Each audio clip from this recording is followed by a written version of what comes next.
Entity 463D10, the scientist started, or Executor, as you label yourself. I am Dr. Bailey, and I will be here to hold a short interview with you. I assure you we are not here to hurt you. However, if you try to hurt us, you will be tranquilized and will be put back in your cell. Understood? There was no response. Not yet, at least. Dr. Bailey and the other researchers behind the two-way mirror expected this. For months, this being had been nothing but quiet since it was admitted into the containment facility. The computer screen stayed idle, lifeless as Dr. Bailey waited for the thing to give any sign of life. While he did, he took this time to examine the computer this creature had settled in. It was a desktop computer. Not old, but not brand new. It looked like someone had bought it a few years ago, and considering the last known whereabouts of this desktop, the owner, which was a teen, was no doubt using it to play that tainted game. Who knew that that kid was going to be that thing's 7th casualty, and out of 13 altogether? Animalistic, bloodthirsty even. That creature slaughtered 7 teenagers and 6 adults, grown men and women, children under 18. Those 16, 15, and 14-year-olds were unrecognizable by the time their parents got a hold of them. It was devastating and disturbing. The adults had a much worse fate, according to the submitted autopsies the researchers and scientists glanced over. Suddenly, the screen flickered, showing that the creature had finally decided to comply to the doctor's orders. Dr. Bailey knew that thing heard him the first time. "Good afternoon, Executor," Dr. Bailey calmly welcomed, his voice lacking any real kindness. He believed in standing his ground with difficult subjects and entities, such as this one. "I see you eventually realized I wasn't leaving until you said something." A soft, earthed growl sounded from the electronic device before a very low, very raspy voice unhurriedly erupted from the monitor. "Leave me alone. You are nothing more than a nuisance to my project." Dr. Bailey, confused, yet intrigued by what the entity mumbled from the speakers of the desktop, cocked a curious eyebrow before asking, "What project? What is it about?" "Not something you humans can fathom," it grumbled. For a moment, the entity's tone seemed amused by this fact, or was simply proud of it.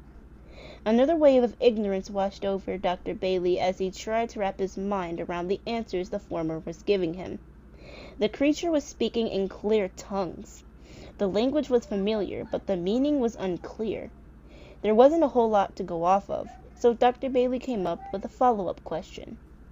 "Can you elaborate more about your project? Could you explain the goal you want your project to accomplish?" "A simple concept that you humans have yet to grasp when you have it in the palm of your hands. Domination," the creature explained.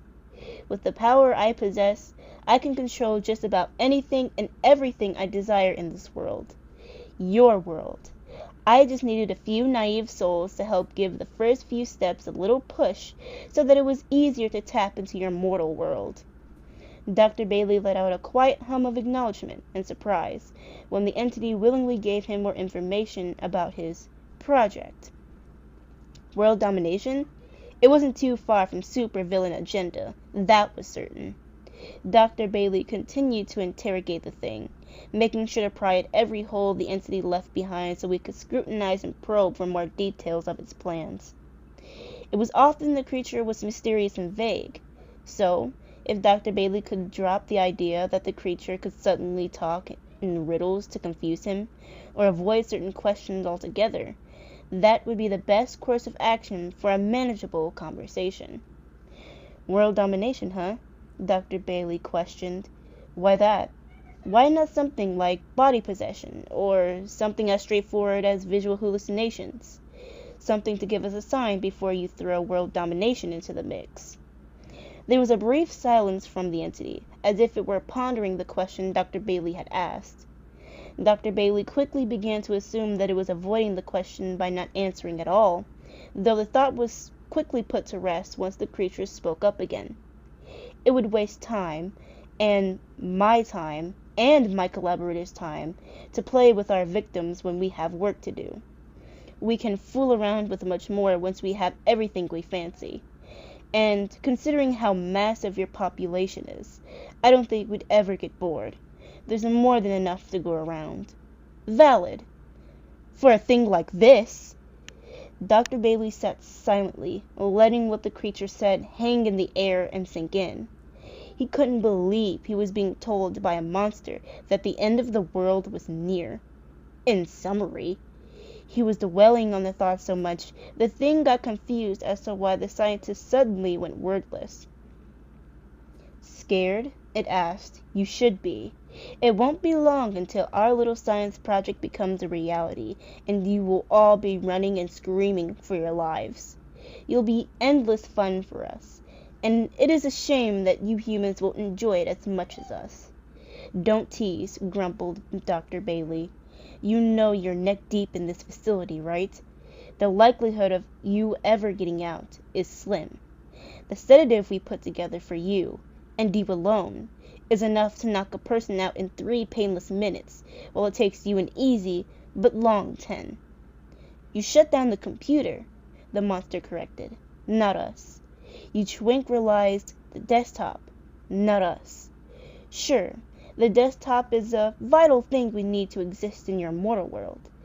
It's our life support, our ventilator, and essentially our given heart. But just because you tranquilize the computer doesn't mean you've completely stopped what's going on inside the computer. Our thoughts don't stop once I go quiet. Dr. Bailey was rendered surprisingly speechless. The researchers behind the two-way mirror were, too. Unbelievable, isn't it? The creature rhetorically questioned. You really thought you had us under your idiot-proof control? The creature laughed mockingly, the sound making the entire desktop shake. Whatever this thing was, it was powerful. Powerful beyond belief. If it talked about world domination like it was easy and achievable, this facility has most likely captured a demon from the very depths of hell. No being here at this facility has ever talked about world domination like this. Some spoke about getting revenge on certain people or a specific person, sometimes the staff, while others thought they had enough strength to burn this building to the ground once they escaped. This demon could probably burn this place down and walk out completely unscathed. This was no entity they were used to at this agency. This was clearly something much more than an entity that wanted revenge, or a creature that longed for affection that it never received from its owner. That's hilarious, the monster added, another unworldly cackle blaring from the computer speakers. What are you? Asked Dr. Bailey, his voice beginning to shake with fear and uncertainty. Be specific, and do not be vague. Are you sure? What I am might surprise you, or something you might not like or understand, it warned. I'm something that goes against your Christian beliefs, Madison. God wouldn't like one of his followers, his people, talking to a demonic thing like me, 14 casualties didn't sound so bad right now. Dr. Bailey was terrified. How do you know my name? He whispered. Though his question wasn't answered, that was the least of his and the other researchers' problems. 2 glowing red dots gradually made themselves visible in the void of the computer screen, and everything from that point on started to fall apart like an abandoned building ready to collapse onto itself. Dr. Bailey quickly rose from his seat, distancing himself from the possessed computer. This was getting dangerously scary, and it was about to get even more frightening because the demon didn't stop at the red eyes. Soon, out of the darkness of the monitor, a wide, yellow, toothy smile joined the eyes on the screen, but for the whole desktop began to shudder, shaking so hard that it toppled over on its back on the table it sat on, the screen facing the ceiling. Nothing happened right away, but the evil laughter from the monster was a sign that something awful was about to unfold. Something that was irreversible. Something that these scientists, researchers, and even the building couldn't contain. The room was quiet, like it originally was, for a few seconds. The air was still, All eyes were on the desktop, waiting for it to do something, and everyone froze, their breaths caught in their throats. One of the researchers watching behind the mirror was ready to slam down on the emergency lockdown button. However, when they did, they never knew how useless it was to the monster in the monitor. Time felt frozen. In a flash, the monitor's glass broke, the sound echoing through the room, shrieking in the scientist and researcher's ears. Soon after, a gloved, clawed hand emerged from the hole in the desktop, blood staining its fingertips. The creature stretched its arm, clenching and unclenching its hand, readying itself for the fun it was about to have with its new victims. This time, this killing spree, it had nothing in its way to stop it. Besides a few metal doors, some bullets, and maybe blades, things were going to be so much easier than a few months ago. The hand grabbed the side of the monitor, shaking slightly before a head surfaced. Except it wasn't just any head, and it wasn't just its head. It took the form of a worldwide hero, an internet and gaming sensation. The scientists and researchers couldn't believe it. The files they went over had spoken about the game and how it was possibly the cause of the murders of all 13 of these people. All intents and supernatural purposes. However, when that thing showed its head, it only confirmed that the game was the main cause for that killing spree. It took the form of the game's star character, Sonic the Hedgehog. And, of course, there were minor adjustments to its look that the room could point out.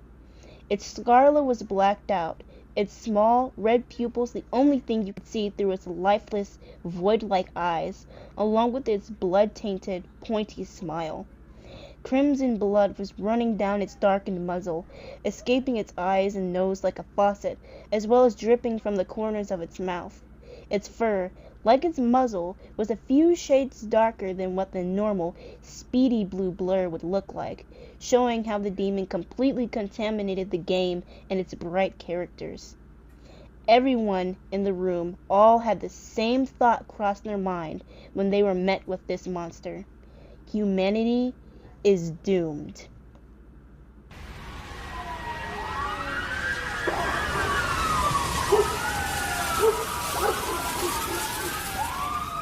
The entire facility, after being destroyed and defaced, was in total shambles. Corpses of the staff laid stiff on the floor. Some were recognizable, all their limbs surprisingly left attached, while others were mangled to nothing but a torso, not even a head. Some of the staff were left alive, only if they were quiet enough while hiding from the terrors that have been unleashed onto this world. Though the hiders didn't last long once these monsters left the building, because within the snap of their leader's fingers, the whole place went up in flames like a bonfire. No one was going to get out of there alive. No one was going to get in its way, their way, of tearing apart another world. They did it so many times prior to this, and in a world full of powerless beings that can't do anything but pray and hope things come out in their favor, this world was screaming plain sailing. Now, the real question for this group of nightmares was this: where should they inject their poison first? They had more places to go now that they were free, which meant that they had options. There was Canada, Japan, Colombia, Australia, and Costa Rica. And then there was the United States. So many states in one place. California, Indiana, Alaska, and Florida. The most unusual looking one, according to one of the monsters, was the one that looked like a hand or a mitt. Michigan. The leader of the group chuckled at the observation and took their comment into consideration. That's where they'd plant their first seed. Michigan. So many souls to